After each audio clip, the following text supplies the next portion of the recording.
Hey everyone and welcome back again to a new round of the Daily Game News here at the New Bite. My name is Hustis and I'm so tired. Nevertheless, the news are coming in, and before we gonna miss anything else, let's just jump right into the news. And the first bit of news is actually very sad. I just learned recently about GrandPooBear, and he's one of the most iconic Super Mario Kaizo games runner. Kaizo games being just very hard and very tricky games where you have to be very precise and use some very interesting strategies to traverse through levels. Of course, he was also playing a lot of Super Mario Maker 2, and now there's the big controversy as he's a big streamer already and also fairly known in the scene as well.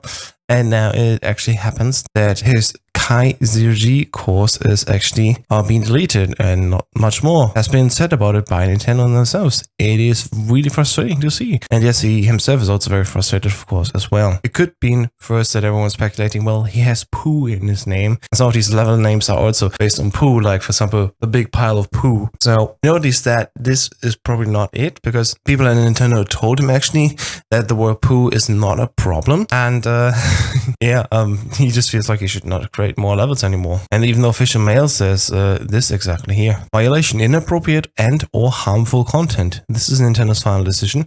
If violations continue, other actions, such as restricting your usage of Nintendo account services, may be taken. And we can't really see, at least from the outside, why this is happening. There's no other explanation for that. Fans are also speculating in the reviews down below. I'll link, of course, the whole thread in the description, as you can see. And it's kind of disappointing to see that there's no real reason given other than inappropriate behavior, which there is no real proof of, or at least none that we can see right now. So hopefully there will be an update to the whole story soon, but nevertheless, of course, good luck to GrandPooBear that he actually gets his good standing back again and is allowed actually to upload his levels, because they're fairly great and they're very fun to watch on Twitch, for example.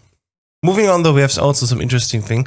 GOG.com actually first rejected Heaven's Vault because their storefront is actually curated, and after they saw the game, at first they were like, this is kind of not good enough for them. They don't think that their audiences would want that game on the storefront. So apparently now this has changed, and apparently the Archaeological Adventure Expedition is now being sold on GOG.com, even on a sale. So you can see, yes, sometimes you get a second chance. Most interesting enough, also we have now the updated list for Uplay Plus, that premium service that Uplay will use to bring all of its games towards you with a 1 monthly subscription. And the list of games is actually not that bad. Let's ignore this infographic here at first. Let's see just from the top that we can see we have the annual games, Assassin's Creed, of course, every single title, even Assassin's Creed 1 in the director's cut. Beyond Good and Evil, Brothers in Arms, all the Far Cry games, of course.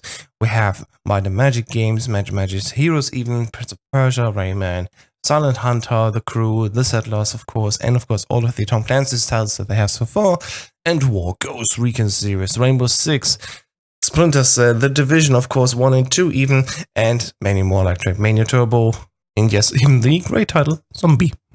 The cool thing about this is that most of these games, if they have a deluxe or premium edition, they will actually get this premium edition inside of their subscription. So at least that is one good thing that comes with this. You will always get the best version of the game if you get the subscription model. For example, they also make marketing like this here with play all 48 operators, and probably also all of the operators that are coming along, because you constantly pay every month for that service. So you can play Rainbow Six Siege, constantly with the whole set of operators.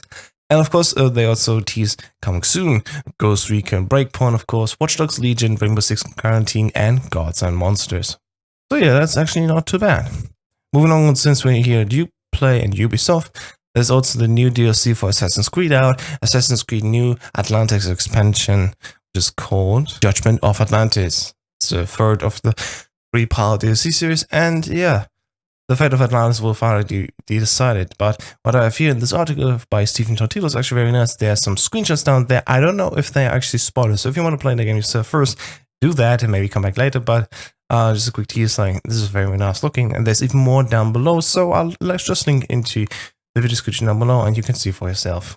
Moving on, we have also impressions of Minecraft Earth that Pokémon Go responds by Mojang and Xbox. What they want to do with augmented reality mobile gaming for Minecraft, and apparently it's not that, fleshed out yet. And at least we get more to see from Destiny 2 here in this new Moon Destination review trailer. It's just 30 seconds long, but hey, we're posting here every single bit of screenshots that we have, and it's kind of interesting to actually inspect it.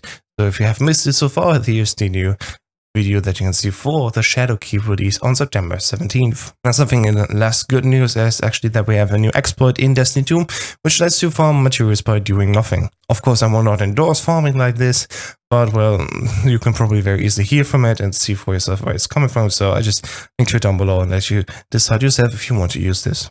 And then we have more information, for example, for Borderlands 3, where Gearbox CEO Randy Pitchford came forth and said that he's committed to support crossplay for Borderlands 3, but when the game launches Saturday so far, will not have that feature.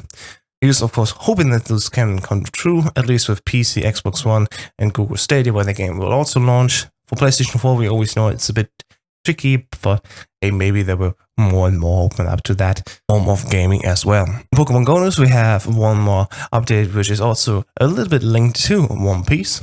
And Pokemon Go event is part of a larger One Piece Kumamoto reconstruction project. One Piece manga creator Eiichiro Oda, who hails from Kumamoto, has contributed financial and fundraising support for the area over the years. The makers of Pokemon Go have previously supported the Kumamoto region by spawning Snorlax in the area in hopes of attracting players to visit.